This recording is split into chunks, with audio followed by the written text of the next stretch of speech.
बड़ी खबर आई सुखदेव सिंह गोगामेडी हत्याकांड से जुड़ी खबर है कि इस हत्याकांड की जांच एनआईए कर सकती है। राज्य सरकार की तरफ से इसकी सिफारिश गृह मंत्रालय से की गई है। इसके अलावा गोगामेडी हत्याकांड की गुत्थी सुलझाने के लिए पुलिस ने एसआईटी का भी गठन कर दिया। गोगामेडी की हत्या 2 दिन पहले जयपुर में उनके घर पर कर दी गई थी और जिस अस्पताल में उनका शव रखा गया था उसके बाहर हत्याकांड से नाराज लोग धरने पर बैठे थे। इसी दौरान गोगामेडी की पत्नी शीला शेखावत ने शूटरों के मारे जाने तक धरना खत्म नहीं करने का ऐलान कर दिया और ये साफ कर दिया कि वो अपने पति के हत्या का बदला हर हाल में लेकर रहेंगी। हालांकि पुलिस ने 72 घंटे के अंदर हत्यारों को गिरफ्तार करने का भरोसा देकर धरना खत्म करवा दिया। इस मामले में गोगामेडी की पत्नी की तरफ से दर्ज कराई गई एफआईआर में राजस्थान के पूर्व मुख्यमंत्री अशोक गहलोत और राज्य के डीजीपी का नाम शामिल है। आरोप है कि खुफिया जानकारी होने के बाद भी गहलोत सरकार ने जानबूझकर गोगामेडी को सुरक्षा नहीं दी थी और इसी वजह से उनकी हत्या हो गई। गोगामेडी की हत्या के बाद उनके समर्थकों ने पुलिस और प्रशासन के खिलाफ मोर्चा खोल दिया। जयपुर में जिस अस्पताल में गोगामेडी का शव रखा गया था उसके बाहर बड़ी संख्या में लोग धरने पर बैठ गए।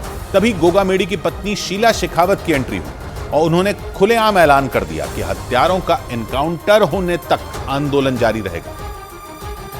क्योंकि सुखदेव सिंह गोगामेडी की हत्या के बाद लोगों का गुस्सा 7वें आसमान पर पहुंच गया था। पूरी प्लानिंग के साथ आए शूटरों ने गोगामेडी को संभलने तक का मौका नहीं दिया था। राष्ट्रीय राजपूत करणी सेना के अध्यक्ष की हत्या से पूरे जयपुर में हाहाकार मच गया। खासकर राजपूत समुदाय के लोगों ने पुलिस और प्रशासन के खिलाफ मोर्चा खोल दिया। बड़ी संख्या में लोग अस्पताल के बाहर धरने पर बैठ गए जहां गोगामेडी का शव रखा गया था। इसी दौरान वहां एंट्री हुई गोगामेडी की पत्नी शीला शेखावत की। लोगों के बीच पहुंचते ही उन्होंने जो ऐलान किया उससे पुलिस अधिकारियों के हाथ पांव फूल गए। उनकी बातों से ऐसा लगा जैसे सुखदेव सिंह गोगामेडी की हत्या के बाद राजस्थान में लगी आग और भड़केगी, क्योंकि अपने पति के समर्थकों की भीड़ के बीच ही शीला शेखावत ने यह ऐलान कर दिया कि आरोपियों का एनकाउंटर होने तक धरना जारी रहेगा। अगर बन पड़ता है तो कर लेना, मेरा भी उखाड़ लेना। तुम्हारे साथ की शेरनी में उसी की शेरनी और तुम्हें देख लूंगी मैं, ठीक है? जब तक हमारी मांग पूरी ना हो आप लोगों के हिलना नहीं होगा। ये वादा करिए आप लोग मुझसे कि जब तक उनका एनकाउंटर नहीं हो जाता आप हिलोगे नहीं। मतलब शीला शेखावत ने साफ कर दिया कि गोगामेडी की हत्या का बदला वो हर हाल में लेकर रहेंगी। इसी वजह से ये अटकलें लगाई जाने लगी कि राजस्थान में और खून खराबा हो सकता है। हालांकि कई दौर की बातचीत के बाद गोगामेडी की पत्नी शीला शेखावत धरना खत्म करने के लिए तैयार हो गई। इस मामले में शीला शेखावत की तरफ से एफआईआर दर्ज करवाई गई और उस एफआईआर में राजस्थान के पूर्व मुख्यमंत्री अशोक गहलोत और डीजीपी का भी जिक्र किया गया और दोनों पर गोगामेडी को सुरक्षा देने में लापरवाही बरतने का आरोप लगाया गया। शीला शेखावत की तरफ से दर्ज की गई एफआईआर में यह दावा किया गया कि गोगामेडी ने 24 फरवरी, 1 मार्च और 25 मार्च को अशोक गहलोत और डीजीपी उमेश मिश्रा को चिट्ठी लिखी थी। आरोप है कि 3 बार सुरक्षा मांगने के बाद भी उन्हें सुरक्षा नहीं दी गई और इसी वजह से उनकी हत्या कर दी गई। मतलब शीला शेखावत ने अपने पति की हत्या के लिए गहलोत और डीजीपी उमेश मिश्रा को जिम्मेदार ठहरा दिया। इनके अलावा एफआईआर में रोहित राठौड़, नितिन फौजी, गैंगस्टर संपत नेहरा, गैंगस्टर रोहित गोदारा और लॉरेंस गैंग के कई बदमाशों के नाम हैं। पुलिस ने 72 घंटे के अंदर आरोपियों को गिरफ्तार करने का भरोसा दिया। इसी के बाद शीला शेखावत ने धरना खत्म करने का ऐलान किया। आपको भी पता है कि गीदड़ों ने शेर का शिकार किया है, उस शेर का जो हमारे समाज को जगाया, जिसने इस समाज को एक जाजम फैला दिया।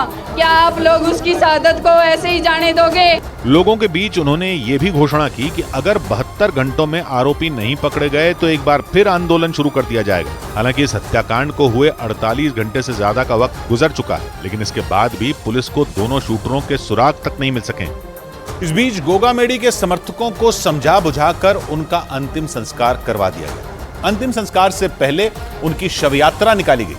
सुखदेव सिंह की हत्या के खिलाफ जारी धरने के खत्म होने के बाद उनके शव को अंतिम संस्कार के लिए ले जाया गया, लेकिन उससे पहले गोगामेडी के समर्थकों ने उनकी शव यात्रा निकाली। इस दौरान उस एम्बुलेंस को फूलों से सजाया गया और उसमें गोगामेडी के शव को ले जाया गया। शव यात्रा के दौरान उस एम्बुलेंस के पीछे गाड़ियों का लंबा काफिला नजर आया और जैसे जैसे वो काफिला आगे बढ़ा, गोगामेडी के समर्थकों ने शव यात्रा पर फूल फेंकने शुरू कर दिए। गोगामेडी के शव को पहले जयपुर में राजपूत सभा भवन में रखा गया और वहां उनके समर्थकों ने उन्हें श्रद्धांजलि दी उसके बाद उनके शव को हनुमानगढ़ के गोगामेड़ी गांव के लिए रवाना कर दिया गया और जैसे ही उनका शव हनुमानगढ़ पहुंचा, उन्हें श्रद्धांजलि देने के लिए लोगों का हुजूम उमड़ पड़ा।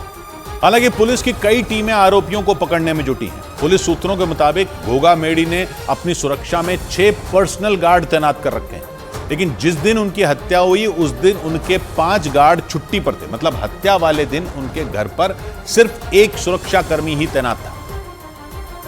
और पुलिस सूत्रों का दावा है कि दोनों शूटरों को इस बात की पहले ही भनक लग चुकी थी। मतलब गोगामेड़ी का सुरक्षा घेरा कमजोर होते ही लॉरेंस गैंग के शूटरों ने उनकी हत्या कर दी। सूत्र बताते हैं कि गोगामेड़ी को इस बात की जानकारी थी कि उनकी हत्या की साजिश रची जा चुकी है, इसीलिए उन्होंने अपनी सुरक्षा में 6 पर्सनल गार्ड तैनात कर दिए थे। सभी के पास लाइसेंसी हथियार भी थे, लेकिन चुनाव आचार संहिता लगी होने की वजह से सिर्फ एक सुरक्षा कर्मी को हथियार रखने की इजाजत थी और इसी वजह से बाकी के 5 सुरक्षा कर्मियों के हथियार थाने में जमा हो चुके थे। सूत्रों के मुताबिक इसी वजह से गोगामेड़ी ने उन 5 सुरक्षा कर्मियों को छुट्टी दे दी थी। मतलब हत्या वाले दिन सिर्फ एक गार्ड ही गोगामेड़ी की सुरक्षा में उनके घर पर तैनात था। सूत्रों का दावा है कि शूटरों को भी इस बात की पूरी खबर थी कि गोगामेड़ी का सुरक्षा घेरा टूट चुका है और इसी का फायदा उठाकर दोनों बदमाशों ने घर में घुसकर उन्हें गोलियों से छलनी कर दिया था।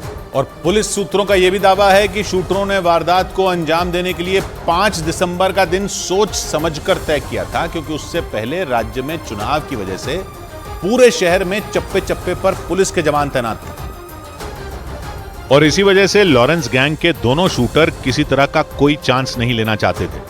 पुलिस सूत्रों का दावा है कि सुखदेव सिंह गोगामेड़ी को मारने के लिए 5 दिसंबर का दिन पूरी प्लानिंग के साथ चुना गया था। शूटर ये बात जानते थे कि राज्य की कांग्रेस सरकार ने इस्तीफा दे दिया है और नई सरकार बनी नहीं है। इसी वजह से दोनों ही पार्टियों के नेता बैठकों में व्यस्त होंगे और पुलिस के अधिकारी उनकी सुरक्षा में तैनात रहेंगे। ऊपर से आचार संहिता की वजह से गोगामेड़ी के लाइसेंसी हथियार थाने में जमा थे और वो वापस नहीं लिए गए थे। इससे उनका सुरक्षा घेरा कमजोर हो चुका था। शूटर इस बात से भी वाकिफ थे कि चुनावी नतीजे आने के बाद लंबी ड्यूटी से थक चुकी पुलिस शहर की सुरक्षा में थोड़ी ढील बरतेगी। मतलब बदमाशों ने गोगामेड़ी की हत्या करने के लिए पूरी प्लानिंग और सोच समझकर 5 दिसंबर की तारीख तय की थी। हुआ भी कुछ ऐसा ही। चुनाव के नतीजे आने के बाद शहर से पुलिस की सुरक्षा जैसे ही कम हुई, शूटरों ने गोगामेड़ी की हत्या कर दहशत फैला दी। और तो और पुलिस सूत्रों का यह भी दावा है कि गोगामेड़ी के नजदीक जाने के लिए शूटरों ने वारदात से कुछ देर पहले ही 2 साफे यानी 2 पगड़ियां खरीदी थी। इसका पता तब चला जब जांच के दौरान नवीन शेखावत की गाड़ी से पुलिस को 2 साफे मिले, क्योंकि दोनों हत्यारे ये जानते थे कि सम्मान करने के बहाने सुखदेव सिंह गोगामेड़ी के पास पहुंचा जा सकता है। असल में गोगामेड़ी घर पर अक्सर लोगों से घिरे रहते थे। सम्मान करने और मिलने के लिए काफी संख्या में लोग उनके पास आते थे। इसी वजह से शूटरों ने भी नवीन शेखावत का इस्तेमाल कर गोगामेड़ी को शादी में बुलाने का बहाना बनाया। पास पहुंचने के लिए आरोपी 2 नए साफे खरीद कर भी लाए थे, ताकि सम्मान के बहाने गार्ड या उनके किसी करीबी को उन पर शक न हो। और पुलिस के सूत्र ये भी बताते हैं कि गोगामेड़ी हत्याकांड राजस्थान के सीकर में हुए गैंगस्टर राजू ठेठ हत्याकांड से मिलता जुलता है। बताया जाता है कि सेल्फी खींचने के बहाने शूटर राजू ठेठ के करीब गए थे और फिर घर के बाहर ही हत्या कर भाग निकले थे और उसी की तर्ज पर लॉरेंस गैंग ने गोगामेड़ी को भी मारने का प्लान तैयार किया था। नजदीक जाने के लिए कुछ घंटे पहले ही शूटरों ने 2 साफे भी खरीदे थे। हालांकि दोनों बदमाश जब गोगामेड़ी से मिलने गए थे तब साफे उनके साथ नहीं थे।